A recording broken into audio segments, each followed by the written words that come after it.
Minimalists. Hello, everybody. Welcome to the Minimalist Podcast, where we discuss what it means to live a meaningful life with less. My name is Joshua Fields Milburn. And I'm Ryan Nicodemus, and together we are the Minimalists. Mayor Pete, this is episode 200 for us. Oh, wow. Congratulations. Yeah. All right. Thank you for being here. We want to set politics aside today because ours isn't really a political podcast. We wanted to talk to you about values, about contribution, about leadership, about your minimalist uniform. We got a lot to talk about today, so we're going to dive into it. We're here with Mayor Pete Buttigieg. He is a 2020 candidate for president. That's right. Yeah. It's quite the leap from mayor, and we're going to talk about how we can talk about transitioning from executive experience as mayor into, potentially becoming president. I want to start off by saying Ryan and I, we have radically different political beliefs, spiritual beliefs, and that's what makes this podcast so great. So we're not here to endorse a particular candidate, but I really like what Pete has put together with his book, with his message, and I thought a lot of the things you talk about, they really align with what we talk about. And I thought maybe it would make sense to start by talking about what does it mean to live a meaningful life? So for me, I think it has to do with making yourself useful. I think you just have a richer sense of being alive if you know that it matters in somebody else's day, that you're there, or that it's you, not somebody else, doing the particular thing that you're doing. And that can take a lot of different forms, but for me, obviously, it's mainly taken the form of service, public service and military service. And the opportunity to do that in the context of something that you care about, I think certainly fills me with meaning. It's got some hazards to it. Let's talk about some of those hazards. Well, one of the hazards in politics is that when you're in office, you have a very meaningful job. I mean, you can't miss the fact that what you do matters because people are coming up to you all the time with often the most important thing going on in their lives and asking you to help. Mm-hmm.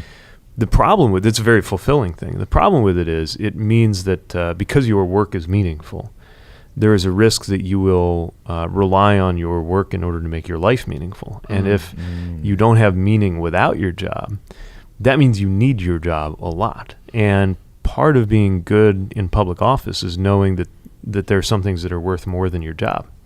It's part of what makes you good at it, is if there are some things that you would be willing to lose your job over, doing the right thing. Yeah. And so I've seen the risk or the hazard of becoming dependent literally for meaning on having a certain title or a certain office. And yet, who can pass up the chance to do that kind of meaningful work whenever you're invited to do it or feel like you have a chance to do it? Well, how do you reconcile that then? Because having meaningful work isn't necessarily the same thing as having a meaningful life. I think you can derive a significant amount of meaning from what you're doing, but then there's, of course, your values and your life outside of work. And I thought it'd be appropriate to sort of talk about some of those values. You on your website, you put together a list of your values. You called it the rules of the road. Yeah. And I thought maybe we could talk about a few of those. Great. Which of these stand out to you? I mean, obviously they're all important to you, but Ryan and I are often talking about our values, core values, foundational values. Yeah. Let's talk about some of your values. Sure. So we have a set. We call them the rules of the road because I want to make sure anybody who's part of this campaign, whether it's a volunteer or a supporter or a staff member or myself, that I'm held to this too, that we're working in a way that's consistent. And the very first one on the list is respect, because it's really important, especially given the kind of environment, as we all know, that surrounds politics and the coverage of politics, that we show a certain level of respect for the office, for each other, for the people that we're seeking to serve, for our competitors even. And it helps us model what I'm trying to do as president before the first vote is ever cast. Another very important value for us is belonging. So I think we actually have an emergency, a crisis of belonging in this country. And I think our current political environment's making it worse. And what we need to do right now is build up a greater sense of belonging, knowing that this is also something that feeds directly into health. I think the reason we're seeing a lot of what are called deaths from despair now, lives lost to drugs, to alcohol, to suicide, often have to do with people self-medicating for issues that are connected to that struggle for belonging that so many people feel. And so the other side of the coin is we have a shot at, in this campaign, of building out a sense of belonging just by letting people know that they fit into our vision for the country, and trying to reflect that in even our events when we're out doing things. We think a lot about responsibility, and just the idea of the responsibility that obviously goes with public office, but therefore that all of us involved in a project to win public office in a campaign ought to embrace, and owning what we're working on. I was really heartened by your ownership in one of the debates when you said I didn't get it done, and I could tell it was heartfelt, but I could also tell like you were willing to take radical ownership of something, because guess what? There are all of us can recognize that we don't get stuff done sometimes, even though we've tried. We can't accomplish everything that we try, and I think failure is obviously a part of it.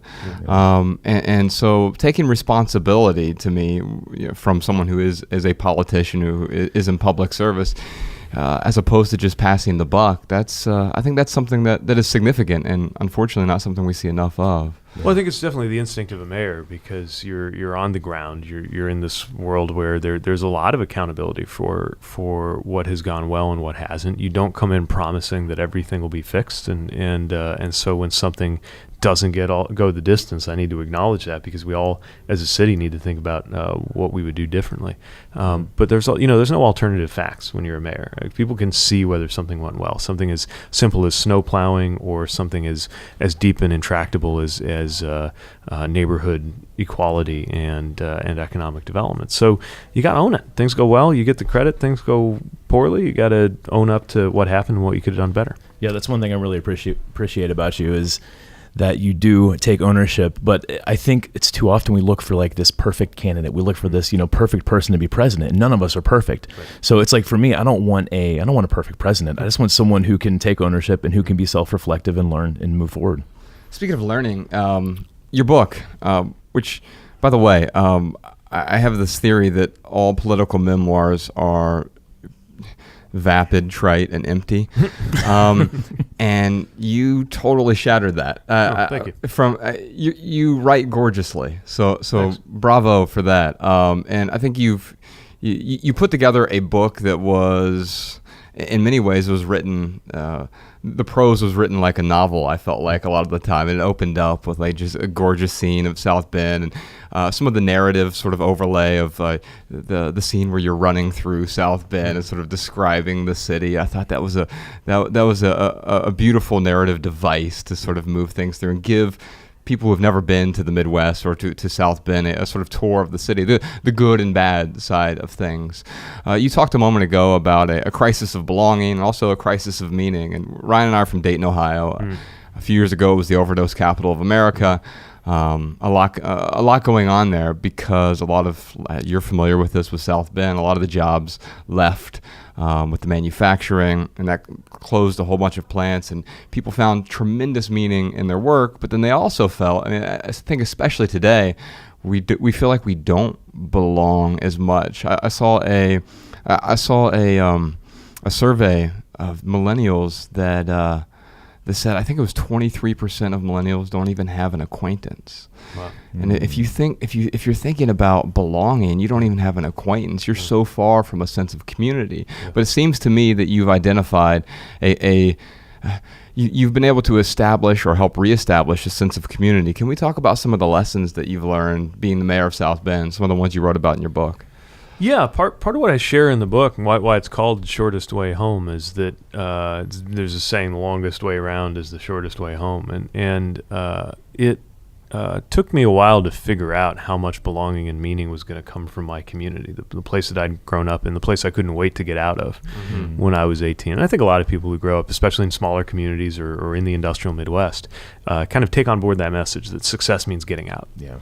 And why is that? I think part of it's because the trajectory has been so tough in these cities, and part of it is, I think, the allure of the global, of the big city. And I love big cities. I love the world, but there was something that I didn't know I needed waiting at home, And part of it had to do with that idea I shared earlier about making yourself useful. The fact that I could meaningfully do things in my community that would really have an impact on a lot of people, and that I had something to offer, both because I was from the community and because I was in a kind of tension with it. If you're exactly like all of the people you serve, then you probably don't have that much to offer them. You're just a mirror, right? But if you have a little bit of tension, I grew up not sure I belonged, and had questions and problems with my city, even as I began to realize once I left that I also loved the place. And so realizing what was kind of waiting for me all along is, I think, the story of that part of my life, and it's also the story of the book. I learned a lot of lessons about just what it means to see through the eyes of others. A big part of what happens when you're a mayor is you kind of channel all of the hopes and the fears and the frustrations of others, and then you got to weigh that against your own self, your own understanding of what matters in the world. And when people who are radically different from you, who might live a mile or two away from you, are in your face saying, this isn't working for my neighborhood, or the city's not taking care of me, or I want this to be different, it puts a big pressure on you. It tears you up a little bit, actually, but then it also helps you grow, because you extend yourself to all these other people, and you see a lot of cities have found a different future. Dayton's an example of a city, actually, with a great mayor. In fact, we voted her in to be the president, or she's a vice president now, to eventually become the president of the Conference of Mayors, because so many other mayors are interested in what's going on there. I think precisely because of the challenge. I think if cities like ours were prosperous, homogenous, growing cities with no real problems, it'd be kind of boring. I don't think there'd be much purpose for somebody like me, at least, in serving. But because we know the magnitude of the challenge in front of a city like mine that was characterized as dying in the media the same month that I got in the race for mayor, and is now, by no means has overcome all of our problems, but is on just a different trajectory, growing and stands up taller and believes in itself. There's so much meaning in that. Ryan and I, we are the Minimalists. We've been the Minimalists for about a decade now. People know us most from a Netflix documentary that we did. And when we talk about minimalism, it often starts with this sort of stuff. And we're talking about America's and the Western world's obsession with overconsumption. The average American household has 300,000 items in it, and that'd be fine if those things were going to make us happy. But I think what we've often learned is, like, we're consuming to sort of pacify ourselves, to fill a void that can never be filled with stuff. And so when we talk about minimalism, we're often talking about removing the excess stuff in our lives so we can actually focus on what's important, making room for what's truly important. We're not monks. We're not ascetics. We're not trying to tell people and proselytize, you need to get rid of all of your stuff. What we're trying to do is help people realize that many of the things we thought we needed, we probably don't need them as much as we think. And there are some things that can augment our experience of life and enhance our experience of life. But when we talk about minimalism, that's what we're talking about. We're talking about getting the sort of excess out of the way. And some people often ask us, like, could there ever be a minimalist president? Oh, interesting. And I don't know the answer to that. I think the closest we've ever had is someone like Calvin Coolidge. And I have some quotes from him that really stand out to me. And I thought maybe we could talk about a few of these, because honestly, they reminded me of things like, if you were to say, well, Pete Buttigieg said this, I'd be like, I'm not surprised by this. On contribution, Coolidge said, "No person has ever been honored for what he received. Honor has been the reward for what he gave." And I think that when you talk about contribution, and I mean, I think we could talk about honor as well. But what do you think? What do you think about a quote like that? I think it makes a lot of sense, and it shows you how fulfillment doesn't come from how much we accumulate, right? But from rather kind of what we put into the world, what we put out there. I mean, the idea of honor is itself an interesting and sometimes mischievous concept, right? Because we may go after it in ways that put too much stock in what others think of us. But I think there is something meaningful about the fact that those we look up to most are not the ones who have accumulated the most or surrounded themselves with the most, but rather have put forward the most or offered a lot. And I think that's not a bad vision to take into the presidency, right? It's not about, it's not the kind of office you should seek because you think you'd like to have it. Right. It's a way to get things done. Mm-hmm. And it's a way to get things done to help and serve others who place that office in your hands, trusting that you'll do something good with it. And I remember feeling that with even the position of mayor, not just the policy responsibilities and powers that came with it, but little things. The fact that just showing up at somebody's event or giving a plaque to a kid who did well in school or something, you're basically taking this thing that's been placed in your hands and then using it to make other people feel good or important. And that's big. The symbolic stuff, I talk about this in the book as well. I hated the symbolic kind of parts of the mayor's job when I first came in. I thought it was... I was annoyed by it at first, too, because I think I was very similar to you, where it was like, I'd rather be focused on policy, and we've got to fill the potholes, right? Yeah. But there's a whole other half that is equally important to the citizens of your city. That's right, and I gradually discovered that the things that are not the documented functions of the job, consoling somebody who is grieving, congratulating somebody who achieves something, showing up at an event when you have no substantive role just in order to let the organizers of the event know that whatever it is they're working on is important to you and therefore important to the city. That's actually real. That's a real contribution. And with the presidency too, I think that some of the most important parts of the presidency are not documented. They're the parts that have to do with calling people to their highest values, setting a tone, what you do and what you don't do. And in the spirit of minimalism, the thing I often think about with Coolidge, now that you mention him, because honestly I don't think about Coolidge that much, but this idea of not a fan of the 20s. But this idea of economy of words even matters, right? It's something I strive for, to try to make sure that every word that I utter, that there's a pretty good ratio of meaning to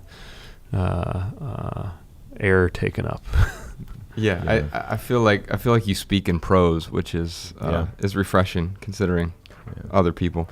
On spending, Coolidge says there is no dignity quite so impressive and no independence quite so important as living within your means. Ryan, I know we were going to talk about the country sort of living within their means. We have a question about it. Our podcast is usually very audience driven, so we've got some questions coming in here. But let's talk a moment about personally, like living within our means. You famously talk about how you have student debt, and I think that's one thing that is plaguing our country, not just student debt, but consumer debt in general. A big part of that has to do with us living beyond our means. And can you talk a little bit about that in terms of personal responsibility, and then maybe we can expand it to the country as well, living beyond its means? Yeah, so I think the important thing is to look at what debt is supposed to do for us, right? And there's actually there's a history, I can't remember the name of the author, but a brilliant book's been written that just goes all the way back to the invention of debt. I think if I remember the book right, he suggests that the concept of debt was invented before the concept of money. And that maybe it was Jeffrey Miller. Maybe, or Graeber, could that be right? Anyway, somebody can look it up as we speak. And it's very important. It's an important part of how we finance public projects, how we smoothen our lives, right? If you're trying to be able to make an investment in your education, you're supposed to be able to borrow against the earnings that you're going to earn in the future because you got the education, plow those into your own growth, and by it, everybody comes out better. The problems emerge when expectations are misaligned, or we take on more than we can handle, or in some cases, and this is something that worries me a lot from a policy perspective, some of the student debt was run up at institutions that were exploitative and never really going to deliver that much value to their students. And unfortunately, the enforcement of that has been degraded, but it's one of the things I hope to restore. As a country, I think this is important from a generational perspective. So it's been less fashionable in my party, the Democratic Party, to talk about debt and deficit. Largely because I think we resist those who use it as an excuse not to make investments. But there's a real problem here. I mean, there's some fiscal time bombs that are going to go off in my lifetime. And we need to look at what it means to tell people that we can just continue cutting taxes and you'll pay less and less, but we'll continue maintaining these expectations of services. And sooner or later, one or the other has to give. Either our public life will be degraded, and we'll just make do with having inferior roads and diminished health and inferior kind of national achievement. Sounds like the American dream. Yeah. Yeah, or we'll have giant deficits. Right now we got both. Both of those things have happened. Yeah. But we can set the right balance between what we contribute into public things and what we expect from them. And it's part of what my presidency will seek to do, to just have a level of balance there. Yep. That is tough. It's not always rewarded politically, but it's needed from the standpoint of prudence in order to set up the country for success. Yeah. When Josh and I, when we talk about consumer debt or personal debt, we have a philosophy. I don't know if you've heard of Dave Ramsey, but his philosophy is there's no such thing as good debt. And I think that with my personal side, I just became debt free for the first time in my life back in 2016. And for me, like that is, I haven't felt freer than that. It's like if, everything hit the fan, I could move apartments because, I wouldn't be able to afford LA rent, but I wouldn't have any debt collectors chasing me. I would, could pretty much turn my life around on a dime. So consumer, that makes sense to me. But as a nation to say there's no such thing as good debt, that doesn't sound right to me. But I know $22 trillion also doesn't sound right to me. Yeah. So I guess, is there a balance where we do need to take on some debt, and like where is that balance? Yeah, so the simplest way to put it is there are things that pay for themselves and there are things that don't. And we really need to pay attention to the difference. So for example, there was a theory that was popular for a while that certain kinds of tax cuts would pay for themselves. We tried it and it turns out that's not true.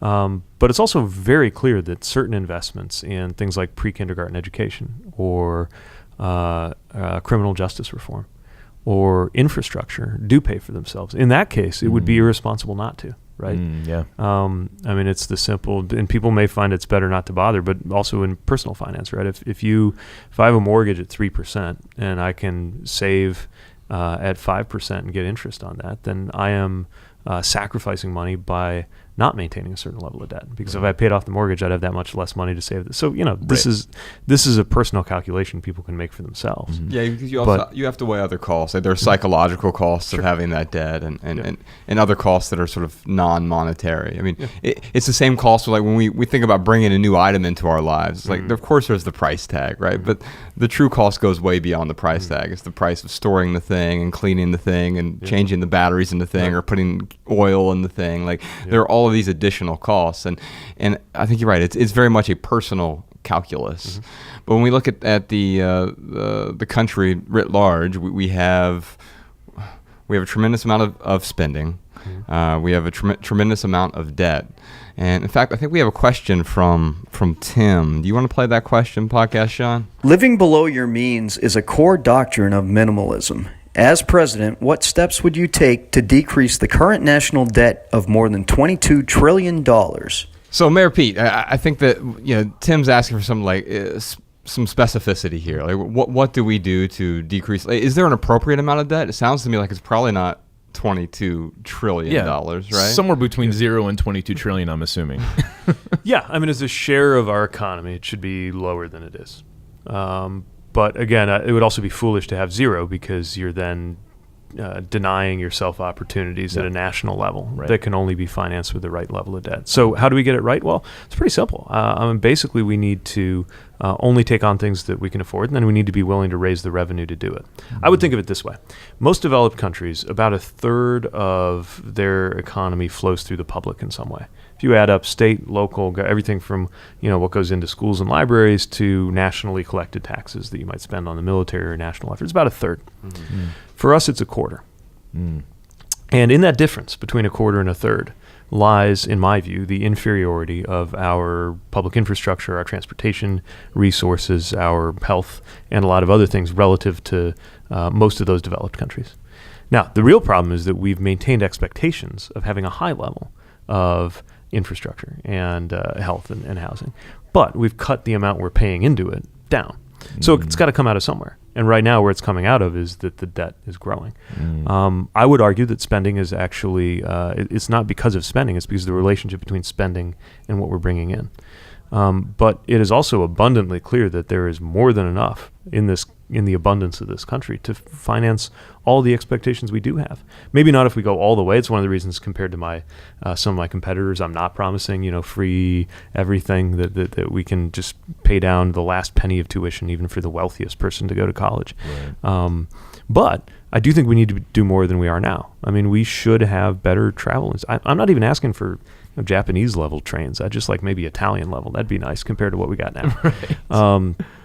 And that would, if history is any guide, unlock a lot of economic potential. Yeah. But you also have to be willing to pay for it. So, do we want to continue to live in a world where, a company like Amazon can make billions of dollars in profits and pay exactly zero in federal taxes, in which case we'll continue to be unable to pay for our national priorities, or we can do something about that. Do we want to continue to live in a world where the wealthiest among us proportionally generally pay less in taxes than the people mopping their floors? Or are we going to adjust that? It's a policy question. Yeah. And in some ways, it's also a question of power, because the wealthiest people usually are more likely to be in the ears of politicians than the people who mop floors. Yeah. So it's not an accident that these things come about. But sometimes we talk about like it's just impossibly out of reach to deliver a decent standard of living and good public things, good schools, good roads, and so forth. And the truth is, it's just a matter of what we're willing to pay for. Yeah. You bring up college, and when I think about college debt, I mean, it can be so crippling. I mean, I know it's crazy to me that at 18 years old you can start to take on 6 figures worth of debt, but you can't go and buy a beer. Mm-hmm. And I am not one for regulation. Like, I think we do need it sometimes, but when I look at colleges charging so much, it's almost like there's got to be some give somewhere. Yeah. Where I guess what I'm asking is like, do you think that would be like a wise move, like to regulate like what colleges could charge and couldn't charge versus what their students are earning after they graduate? Is there an answer, I guess, to the college debt situation? One way you could come at it is, and we have a set of initiatives I would undertake on reducing college cost and giving you a way to reduce your debt afterwards. But from a kind of philosophical level, part of what we could do is just examine the ratio of how much of the cost is being placed onto the student versus an investment. For example, states that invest in good public colleges tend to come out ahead. And that's a collective investment paid for even by people who won't go to college. But they're paying something into having a robust state university system because that'll boost the economy. But the idea of paying for it completely means you're asking people who won't go to college, who as a general rule make less, right, to pay for everybody who does, who as a general rule will make more. And I do think that's philosophically problematic. I would agree. And that's one of the reasons I'm a little allergic to the idea that we're just going to kind of blow away all cost. Right. But you're right. There's also a question about, okay, how much are we heaping on here? And how much of this, I mean, the minimalism framework might be an interesting one here. If you think about the accoutrements of a university, right? How much of it is part of what is needed in order to have a university function well, right, to grow knowledge and inquiry and create the spaces in which ideas, even risky ideas, can be kicked around and tested, and people can commit themselves full time to learning as much as you possibly can about yourself and the world around them. Yeah. And how much is it just stuff? Yeah. It seems that tuition costs have gone up in proportion to the bloating of sort of the administrative complex within. Yeah, it's almost the function of bureaucracy is to create more bureaucracy in a way. I had this New Yorker cartoon right here, and it's a guy at the doctor's office, and he said, "Has your address?" The woman on the other side of the counter says, "Has your address, insurance, or family relationship changed since you started filling out these forms?" and I feel that way with any of these large bureaucratic institutions where there's a need for some bureaucracy. There's a need for some organization, but as it continues to expand, it doesn't mean we're getting more professors, we're getting more ideas in there, we're getting more layers of administration. And when the costs go up, what Ryan was talking about a moment ago, the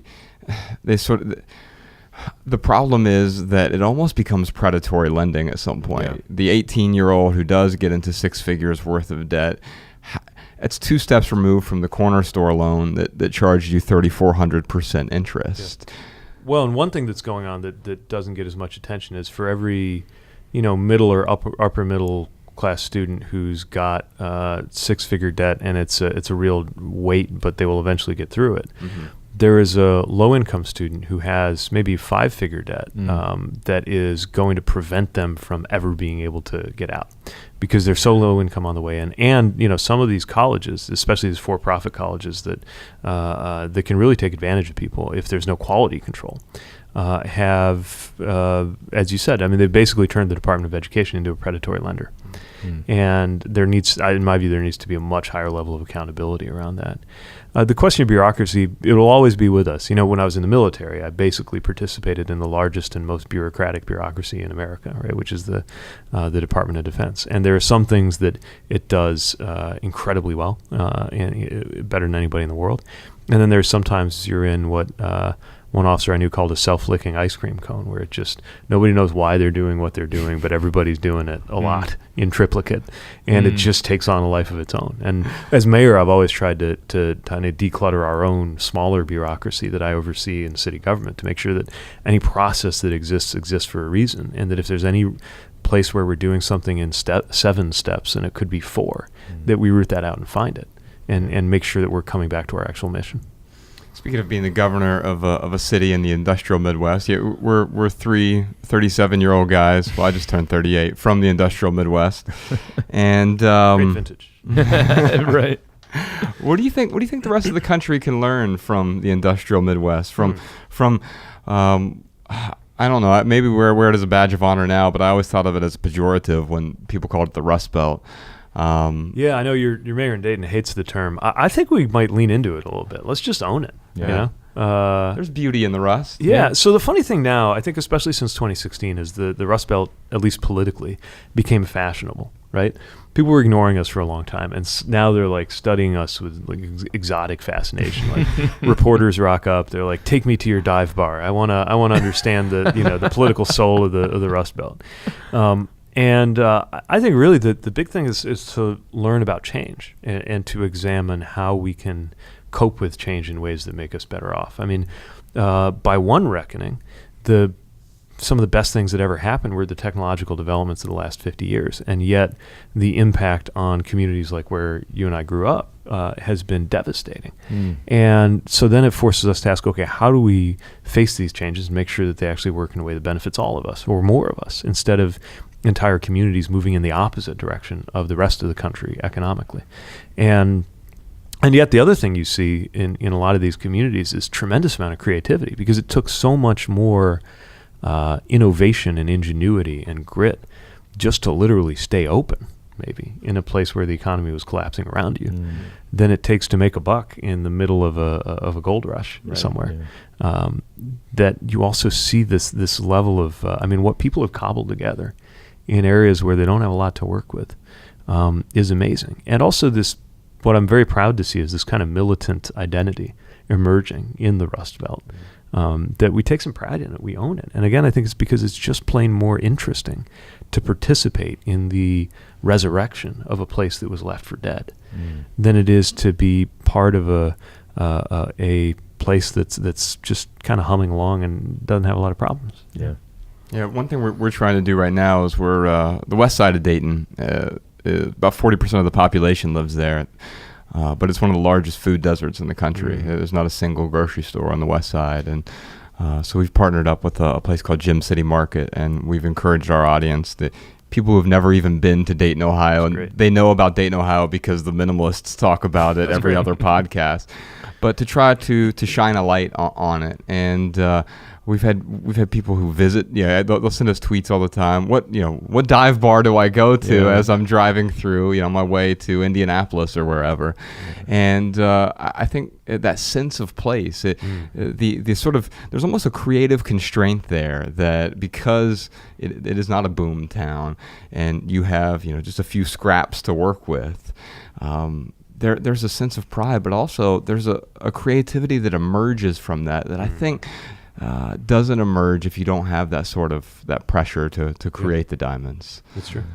And in South Bend, I'm sure you've seen that as well. A lot has changed. A lot of the factories are no longer factories. Now they're sort of tech startups, and they've changed appreciably from the 1962. What was it, Studebaker? That's right. The sort of collapse there. Can we talk a little bit about that? Yeah, we were a company town for Studebaker, and I grew up not even realizing it was unusual to have collapsing factories and empty houses around, because that was just the story of our city. We lost 30,000 people when they closed in the 60s. It was only after I left and came back that I realized how stark that was. But, my campaign announcement happened in an 800,000 square foot Studebaker factory that I think is only still there because it was too big to blow up, and nobody was quite sure what to do with it. And now we're in a partnership to make it into, largely take advantage of the fact that there's a lot of fiber optic cable running along the same railway right-of-ways that serve the factories that can now be used to help us with the data center economy. So, there's ups and downs, and it's tricky to make it all work, but there's growth now happening on the very acreage where we were making cars. Creating jobs in these industries didn't exist when we were making cars. And it's another example of how, in a way, we're doing what we always did, which is taking what's around us, fashioning value out of it, and doing something innovative and new. Because you could argue that the auto industry in the 20s is very much like the tech industry of the early 2000s. But also fashioning that future in a way that responds to our tradition. And there's a beauty in it. There's a joy in it. And we're proud of what we've been able to do precisely because of how much we were on the ropes for such a long time. And everybody should, on your way to Dayton, swing by South Bend and enjoy the life of our city. Sounds good to me. Ryan, we got some lightning round questions. Let's dive into some of those. We do. This is where we answer some questions from social media. So this is from Tiny. How difficult would it be to get rid of the Electoral College? If we want to be a true democracy and not a republic, shouldn't the popular vote be what gets counted? Totally agree. Every other election we run in this country, you give it to the person who got the most votes. Yeah. And generally, when a democracy is picking its president, I think it's appropriate to give it to the person who got the most votes. How difficult would it be? Very difficult, but I think we should do it.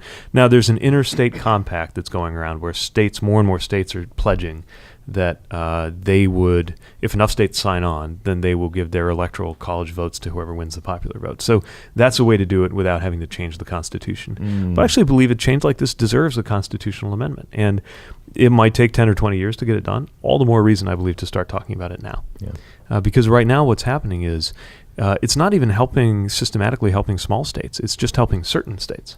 So your vote in California, my vote in Indiana don't matter because California is collectively too liberal, and Indiana's collectively too conservative. But it also drowns out the votes of liberals in Indiana and conservatives in California. There's a fear that rural areas might be disadvantaged, but the reality is, when you're running for governor, which is a race that we run in the traditional way, the person who gets the most votes wins, people still go to rural areas because you're trying to speak to all the different kinds of voters that you serve. Yeah. I think the same is true nationally.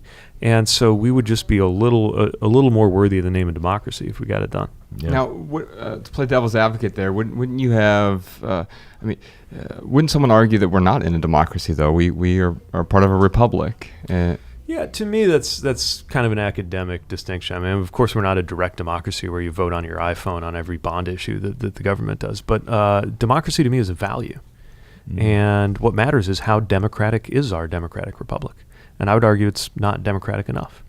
There may be such a thing as too much democracy. I think California sometimes does its best to explore just how far you can go in the direction of democracy. But when it comes to decisions like how we pick our president or whether our Congress is set up according to districts that even remotely reflect kind of a balanced version of the American people. Yeah, the gerrymandering maps are brutal. Just unbelievable. It's brutal. And I don't think there's any principled defense of how that works. So I guess what I'm saying is let's make our democratic republic more democratic.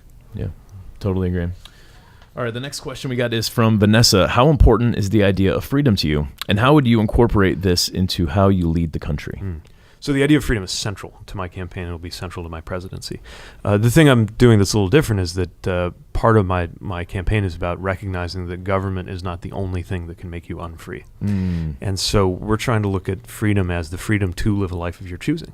Sometimes that means government getting out of the way. I believe that's the case on something like a woman's right to choose, or the right of somebody like me to choose my own spouse without being told by a county clerk based on her idea of her religion who I ought to marry.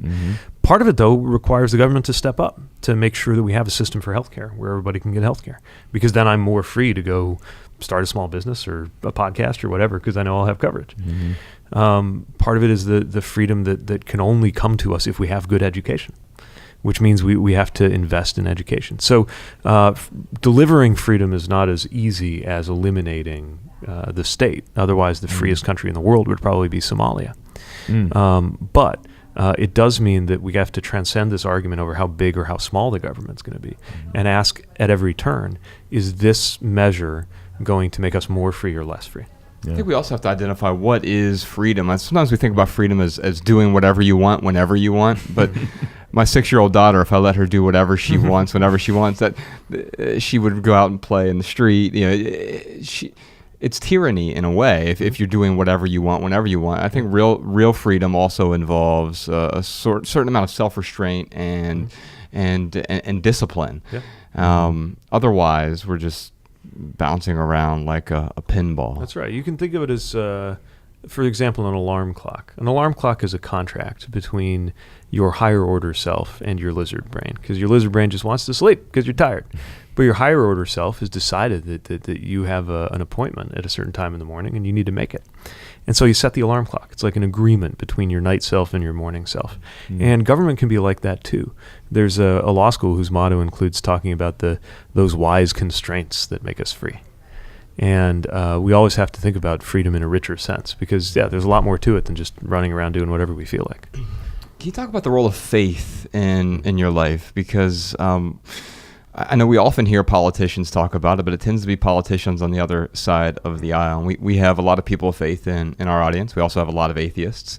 And I would like to talk to you about how it's played a role in your life. This is very important to me personally. Officially, first of all, I believe that when you're in office, you have an obligation to treat people of any religion and people of no religion equally. And that's a very important American principle that is not always, I think, being honored right now. But I also think it's fair game for those of us who are guided by faith to talk about it and to explain how it shapes our worldview. And right now, I'm also trying to remind people of faith that they have a choice, because you would almost forget, by the way that some self-styled religious political officials talk, you'd almost forget about how much, at least in the Christian tradition that I'm part of, is about looking after the marginalized and identifying with the prisoner and welcoming the stranger and feeding the hungry. This is the very stuff of salvation, at least on one reading of Christian faith. And yet you would think all there was to it was a certain view of the world that's being enforced by some self-described religious leaders now. So, Scripture, like the Constitution, admits of many interpretations, and people argue that's part of what it is, something people argue over how to make sense of it. But for me, a lot of it has to do with recognizing what is bigger than you, recognizing what is bigger than your powers of understanding will ever touch. That's why I'm Episcopalian. In our liturgy, we talk about the peace that passes all understanding. It literally means there's things that go past understanding, right? And having a certain amount of humility about that. If there's the biggest thing I get from faith is humility, which can also be very freeing in a sense, because it means you don't have to be or resolve everything. Can you talk about one of your biggest failures? Well, I've had some election results that were pretty brutal. You win some, you lose some. There's a chapter in my book about the experience of running for state treasurer, an office nobody had heard of, and nobody had heard of me either. And I was running as a Democrat in Indiana in 2010, which is one of the worst years ever for Democrats. And I absolutely got my head handed to me. And yet, I think I learned more in that campaign than any campaign up until this one where I'm running for president. It turned out the outcome of the campaign was less important in my own development, at least, than the experience of engaging with people some of whom were never going to agree with me, and still trying to reach some level of understanding. And it served me well when I turned around and did go on to run for mayor, and I think it serves me well now. What have you learned from this campaign? Well, there's not a lot of time for reflection, so I think I'll be better able to answer that question when it's all run its course. But I guess the biggest thing I've learned is that people are intimately affected by what happens in politics. Right now it's being talked about like it's just this show, like just who called who, what name, and what was the tweet today, and all this fighting on cable. And through it all, people are finding that their life, everything from the level of bullying going on in schools to whether you can get a job with benefits, is all tied up in our politics. All our politics is personal for somebody. And I've always believed that kind of philosophically, but when you're on the trail and people are coming up to you at these rope lines saying, here's what's going on in my life, and here's what I'm hoping you will do as president, or what I wish you talk more about, or what I want candidates to speak to, you see just how central this is, even to people who don't maybe realize that politics is shaping their lives. And I think it's my job to learn about that and then explain it and play it out for folks. Here's how your life is different because there's this president instead of that president, or this law instead of that law, and then make the case for why it would be better when we do it our way. Yeah, it sounds really mature. No, I really appreciate following you in the media. I haven't seen it if you have, where like I don't hear you bashing any of your opponents on either side, and I think that's really commendable. I try not to. Let's talk a little bit about nostalgia, because Ryan and I have written about this in the past, and nostalgia is sort of this rose-colored rear-view mirror. It's almost a two-dimensional view of a past that didn't really exist. Regardless of what you think of Donald Trump, I actually like 3/4 of his slogan of "Make America Great Again." It's that again part that actually, and if it were your slogan, I would be telling you the same thing, Mayor Pete. That the again thing acknowledges something that actually didn't exist. So, "Make America Great" sounds great to me. Yeah. Going back to this past where more people were oppressed and things weren't actually as beautiful as maybe we thought they were. Is that a fair assessment of nostalgia? Yeah, Tony Judt, the historian, wrote a book about 10 years ago that anticipates a lot about the moment we're in right now. But he tries to situate it in modern kind of post-war history. And then he has this line in there, something like, he says, the past is neither better nor worse than now. It is just different. And the past really is another country. There's no going there. And I think what we have to... I agree. I think there's no honest politics that can revolve around the word again.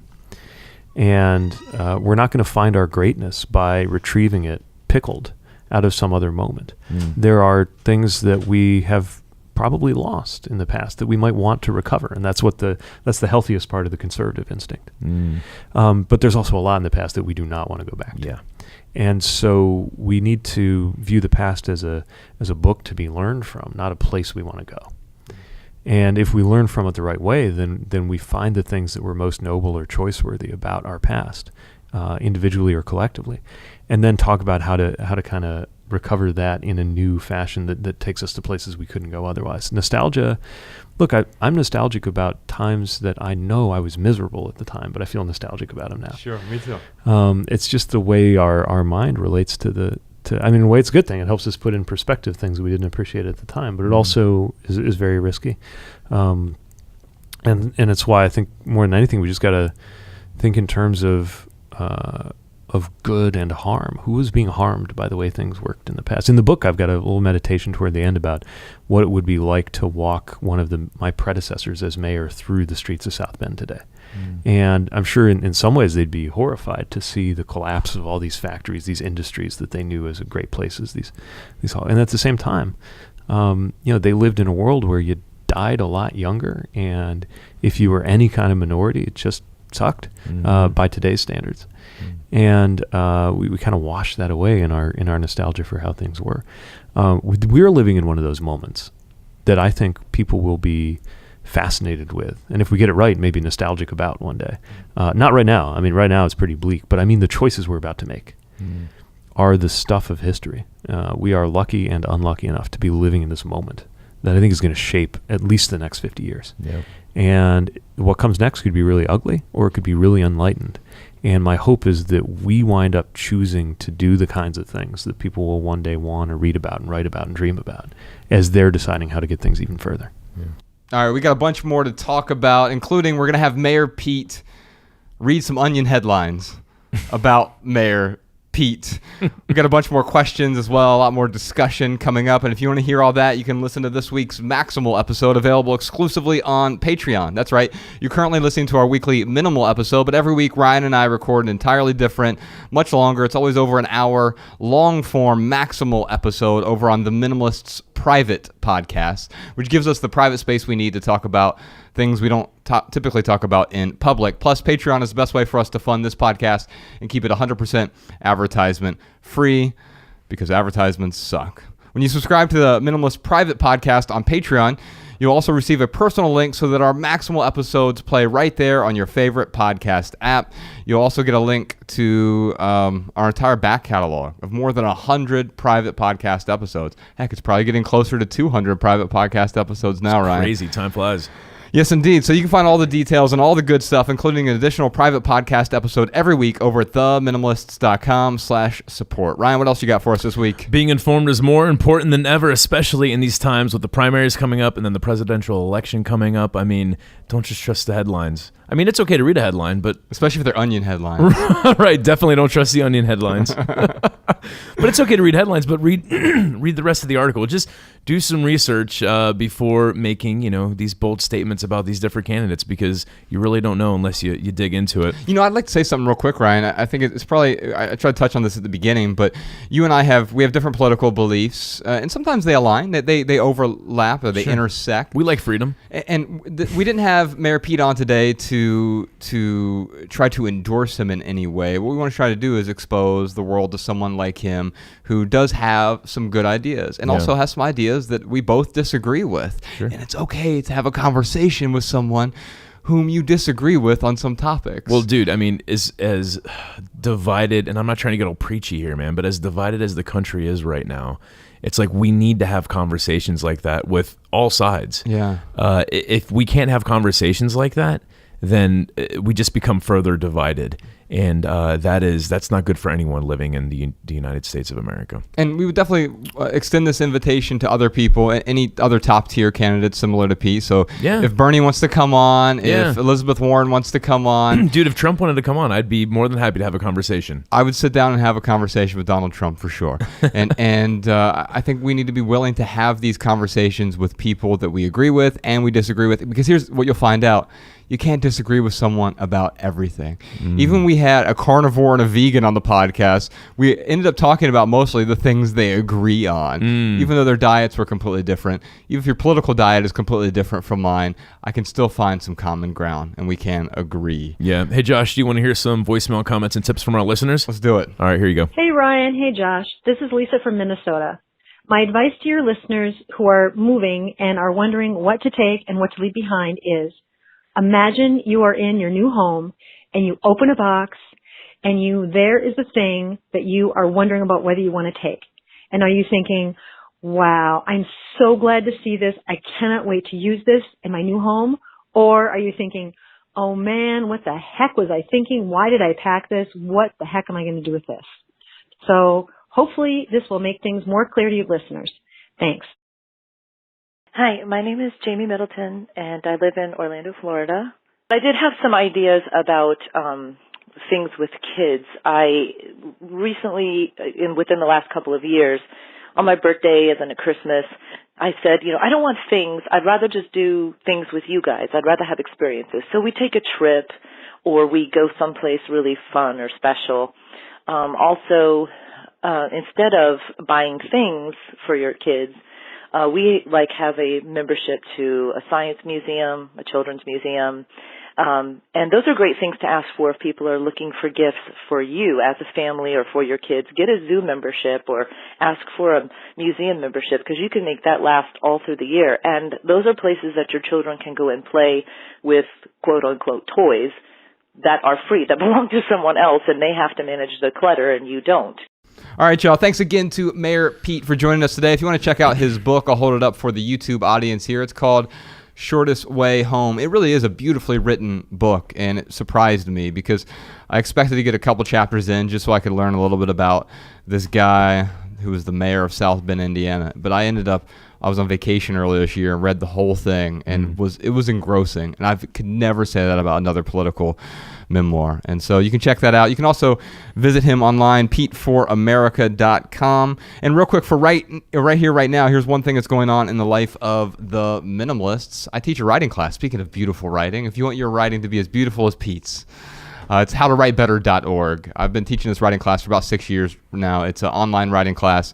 I've had students who are medical doctors, students who are high school students, and sort of everything in between. The commonality is people want to improve their writing, whether it's business emails, or you want to write your first book, or you want to start a blog, you want to learn how to write better tweets. The rising tide lifts all boats. And if you want to learn how to write better, then go to howtowritebetter.org. That's why my tweets are so awesome. If you have a question, comment, or minimalism tip for our podcast, leave us a voicemail, 406-219-7839, or send a voice memo to podcast@theminimalists.com. You can comment on this episode at youtube.com/theminimalists. If you want our show notes in your inbox, sign up for our emails over at theminimalists.com. You'll also receive our Simple Sunday emails. For our added value this week, I wanted to go way back, Ryan. We're talking about one of the most taboo subjects on earth, politics. Yeah.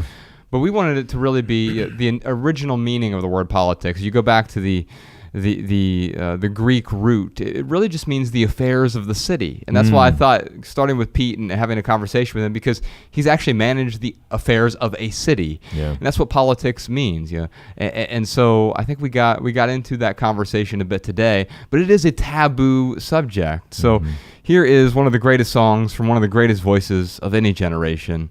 Here's Sweetest Taboo from Sade.